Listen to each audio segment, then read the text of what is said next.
È gratis, per la protesta contro il prezzo del latte. Se lo prende a favore dei pastori. A darci l'aiuto, grazie mille, arrivederci.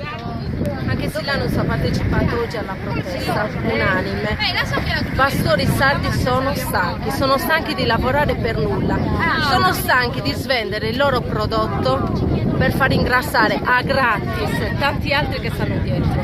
L'economia trainante di una regione, quella sarda, è quella agropastorale. Se ammazziamo questa, ammazziamo l'identità di una regione e loro non ce la faranno mai, perché siamo nati un popolo di pastori, un popolo di pastori continuiamo ad essere.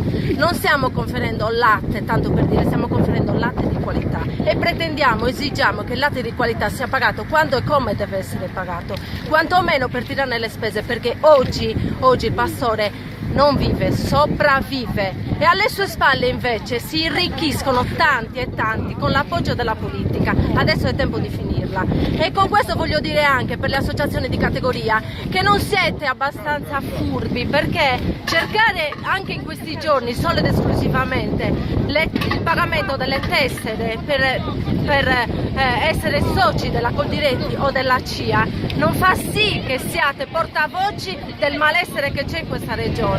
CIA, Coldiretti e quanti si dicono che devono difendere il nostro prodotto, il nostro lavoro, devono essere portatori effettivi del nostro dolore, perché è inutile, se non fa dolore non è vero che si smincherca nostro.